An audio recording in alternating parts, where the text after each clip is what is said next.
So moving into, we're rolling back now into high school.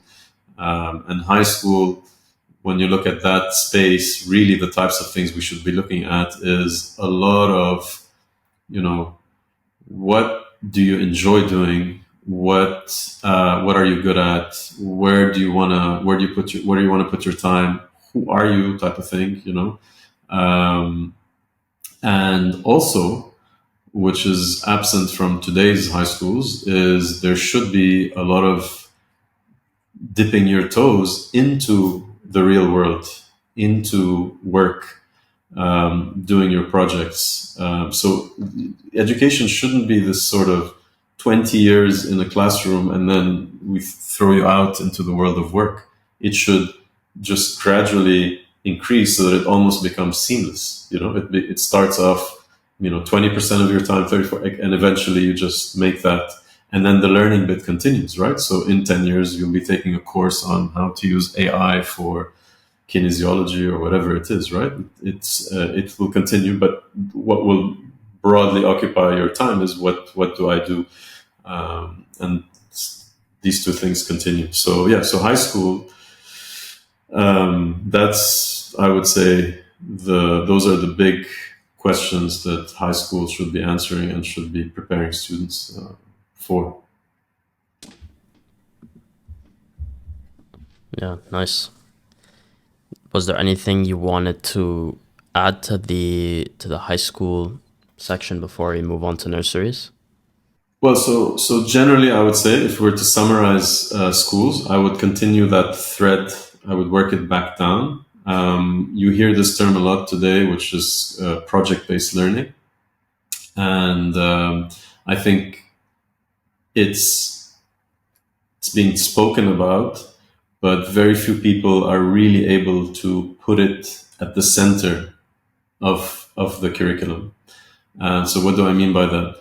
Most students today in high school or middle school, you ask them, what do you do? What is school? And they'll just give you their timetable. I do an hour of math, an hour of chemistry, an hour of, math, language, sports, arts, etc.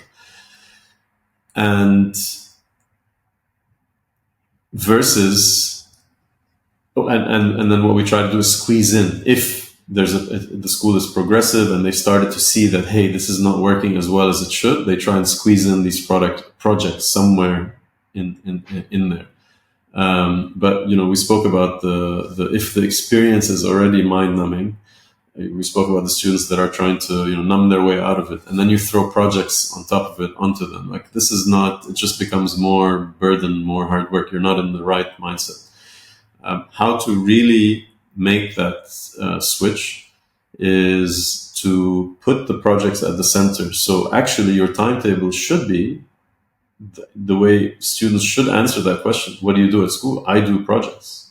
I do my projects. And just like a YouTube video for you today, informing you about, what's the best mic and camera setup for a podcast, it's a tool that you reach out for to help your project.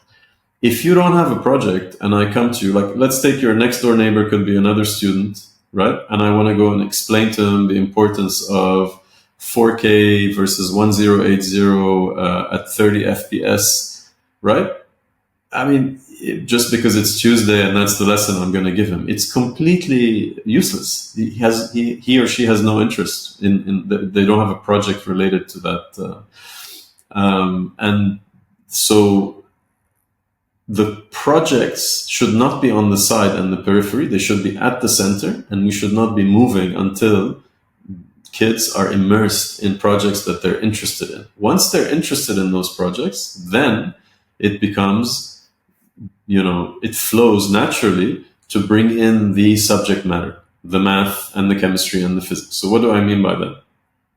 You in school, whenever, there are a couple of angles to this. It was rare, as you said, I did not proactively get involved in school other than, coaching the soccer team and cheering for you guys and of course attending parent-teacher conferences. But I mean, we didn't proactively sort of chase you on what grades and what's happening in school. We knew that it was your, first of all, we made it your responsibility, just like my mom did it for us. and we knew that was better. But those occasional times when you did ask for help, and they were rare. I remember you had a project once, some sort of essay, and you were comparing, if I remember correctly, different forms, different philosophies, and political ways of managing society. There was Taoism, and I forget the other two or three that you had to compare and contrast, and it was quite critical and urgent, and there was a big test the next day, and you were completely frustrated, and so we had a chat about the playground soccer experience, and soccer in general, because you love soccer. And it was, okay, what happens on the playground when in the morning before the bell rings?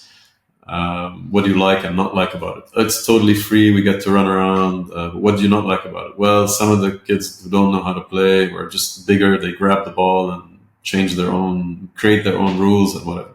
Okay, so some form of rules are good, yes. So when it's supervised by an adult and there are rules, then it's better. And I remember the conversation went to eventually. It came from you, and you said, ideally, if those adults could just stick around and make sure it doesn't descend into chaos, but we don't want them to tell us which position every child should play, because we know who's the best goalkeeper and who's the best defender and who's the best midfielder and attacker. And so we sort of came to this space of no rules, total chaos, too many rules. I think we were talking about the caste system at that point. So the caste system put rules, but it was completely arbitrary. So this person is at the bottom end of the chain, and this other person is at the top end of the chain, and it did create some sort of order. It took them out of the law of the jungle, but it was completely random and arbitrary. And the ideal was to say, let's let's make sure it doesn't descend into chaos, but have people emerge or play the roles that they're meant to play. So there was the right balance of freedom and rules. And so this whole thing, and then you went and wrote the essay, and I remember your teacher, grabbing me in the corridor saying, your child wrote this fantastic essay. And I said, I have a confession to make. We spoke about it. Like, I actually helped him the night before, and we spoke about this thing. And she said, no, it was clear but he wrote it. It was so evident that he wrote it with full understanding in his own words, and he really got the concepts. So what was that? Basically, what that was at the root, finding a point of interest. If you're not interested, if you're sitting in that classroom and you're not interested, there's no purpose, it's a complete waste of time.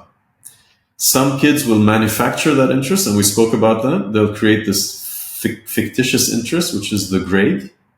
So, okay, I'm doing it even though there's no purpose other than to get a grade. And they're just climbing a ladder that eventually, and I used to say this to you guys, this ladder that the world presents to you in the education system, if you do this, you go to the next grade, and if you get this grade, then and if you get a high SAT score and you get into a good university, and if, and then you get to the top of this ladder and you realize there's nothing there. There's no work out there saying, wow, fantastic. You climbed that ladder so well. Here's an easy job, or here's some easy money. It's still, and sometimes that ladder is just on the wrong wall.